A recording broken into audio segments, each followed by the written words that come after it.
Este día vamos a tratar un tema que de nuevo comienza a destacar esta palabra que es palabra clave en lo que estamos estudiando, mejores. Y en este caso es el nuevo pacto tiene mejores promesas.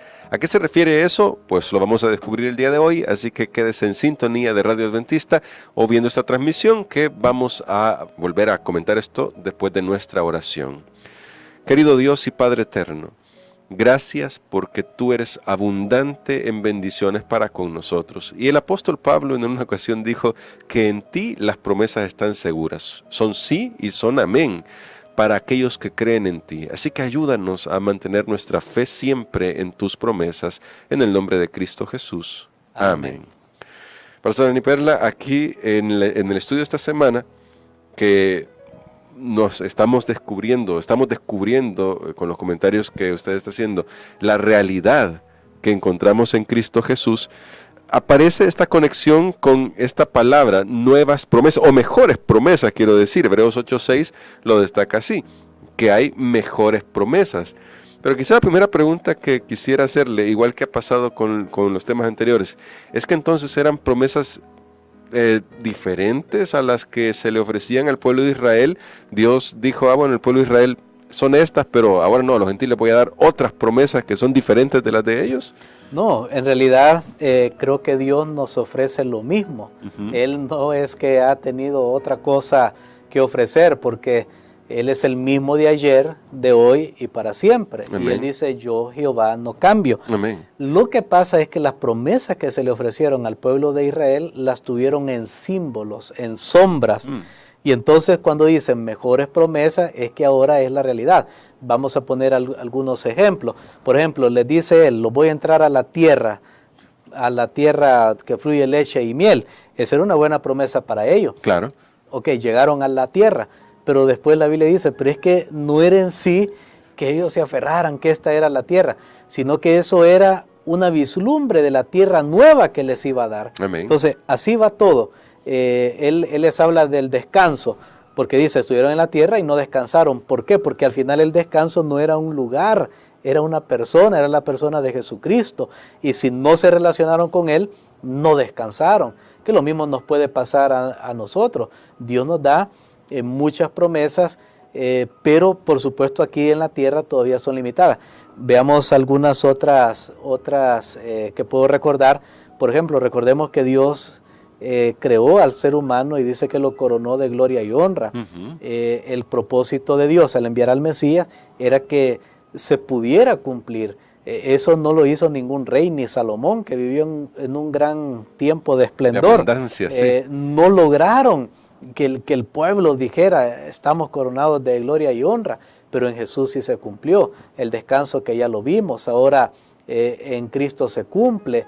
Y esas son las diferencias que hay. Recordemos que no es nuevo en el sentido que es algo que no había antes, sino que es nuevo en el sentido de diferente, de que ahora vienen las realidades.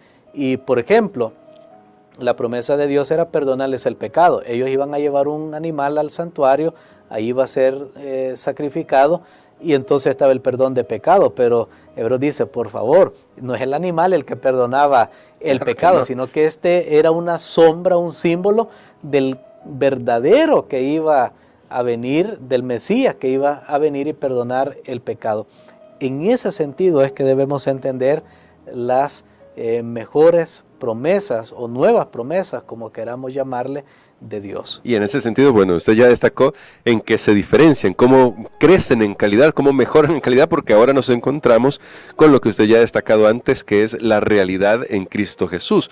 Pero en esta realidad, pastor, resulta que, y eso ya se destacó anteriormente, todavía tenemos que cumplir nuestra parte, si podríamos decirlo así, en las obligaciones del pacto, pero ya no solos.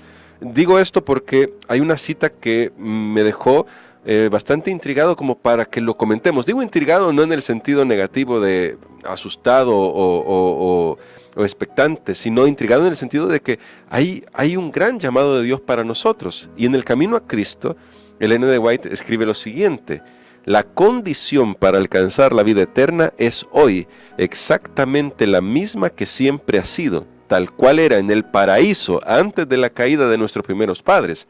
perfecta obediencia a la ley de Dios, perfecta justicia. Si la vida eterna se concediera con alguna condición inferior a esta, entonces peligraría la felicidad de todo el universo, se le abriría la puerta al pecado con todo su séquito de aflicción y miseria y se lo inmortalizaría. Y me resulta esta cita importante porque nos enfrentamos a la realidad de que somos pecadores, que fallamos a menudo y que de alguna manera, y lo voy a expresar con palabras humanas, como se ha dicho aquí, es una norma demasiado alta para nosotros solos. Muy bien, y esto es explosivo, ¿Sí? hermano Gerson, porque dice, perfecta obediencia a la ley de Dios, perfecta justicia, es la condición, la única que hay para alcanzar la vida eterna. Dios no la ha cambiado. Solo que la buena noticia, y eso es lo que estamos estudiando, es que esto no lo hacemos nosotros. Amén. No digo que no hay que obedecer. No, claro, claro. No digo que no hay que luchar por la perfección de carácter. Pero esta perfecta obediencia a la ley de Dios y perfecta justicia para heredar la vida eterna ya no la tengo yo. De hecho, eso fue lo que preguntaron los líderes religiosos a Jesús. ¿Qué haré para heredar la vida eterna? ¿Qué hago? Y entonces Jesús siempre le responde y le dice, mira, tienes que guardar los mandamientos, Claro. Tienes que guardar la ley, tienes que amar a Dios, tienes que amar al prójimo. Y luego un día contó una parábola que conocemos como del buen samaritano, de un hombre que tenía tanto amor por su prójimo que hasta se interesó no solo en darle, ahí como cuando uno va y alguien en la calle le pide y le da una moneda y ya estuvo. No, sino que se interesó en el después de esta persona, su recuperación, su tratamiento. Entonces lo que Jesús está diciendo es, tienes que vivir a esta altura para salvarte. Entonces el shock es que yo no puedo. Claro. Pero entonces ahí viene la buena noticia, es que tú no puedes salvarte por ti mismo, necesitas verme a mí, dice Jesús, necesita mi obediencia perfecta. Amén. O sea, Dios no ha cambiado su ley, hermano. Por eso Jesús vino a morir en la cruz. Creer que Dios eliminó ya su ley, eliminó los mandamientos, es absurdo. ¿Por qué? Porque si Dios los hubiera podido eliminar, entonces no hubiera sido necesario que Jesús muriera en la cruz. Sí, no tiene sentido. No tiene ningún sentido. Entonces se necesitaba cumplir la demanda. Nadie pudo cumplirla. Solamente Cristo Jesús. Por eso nuevamente estamos hablando, Él es la garantía. Ahora, no estoy diciendo que yo no tengo que imitar al modelo divino, que yo no tengo que tratar de ser como Él. No estoy diciendo eso. Lo que estoy diciendo es que solo hay una única manera, una única condición que Dios tiene y es perfecta justicia y obediencia. Gracias a Dios que Jesús la pudo cumplir y si nosotros tenemos la fe en Él, que es un tema que se desarrolla especialmente en libros como Hebreos, como Romanos, la otra carta que habla mucho de la justificación por la fe. Si tenemos la fe en Jesús, si somos de la fe de Cristo, entonces vamos a lograr alcanzar la salvación. Pero Dios, su ley, definitivamente no podía hacerla a un lado. Y en esto, pastor, ¿qué papel juega el Espíritu Santo? Hago esta pregunta porque ya Pablo en capítulos anteriores nos ha dicho de que si ofendemos al Espíritu Santo estamos en peligro. De hecho, parece que no lo ha mencionado mucho, pero esa mención que hace antes creo que nos da una pista para saber qué papel juega el Espíritu Santo en esto de que se haga realidad que nuestra vida puede estar en armonía con la voluntad de Dios. Juega un papel fundamental. Y lo vamos a ver el día de mañana con más claridad. Cuando la Biblia dice que Dios escribió su ley con su dedo, ese dedo era el Espíritu. Amén. Sí. Pero luego nos dice a nosotros aquí una promesa que viene desde el Antiguo Testamento y ahora la tenemos en Hebreos registrada, que Él va a poner su ley en nuestra mente y corazón. Ahora, ¿cómo la va a poner? Otra vez por su Espíritu Santo. Amén. Entonces el Espíritu Santo es fundamental para que nosotros podamos vivir en una relación adecuada con Jesús. Es ahora el representante de Dios en la tierra.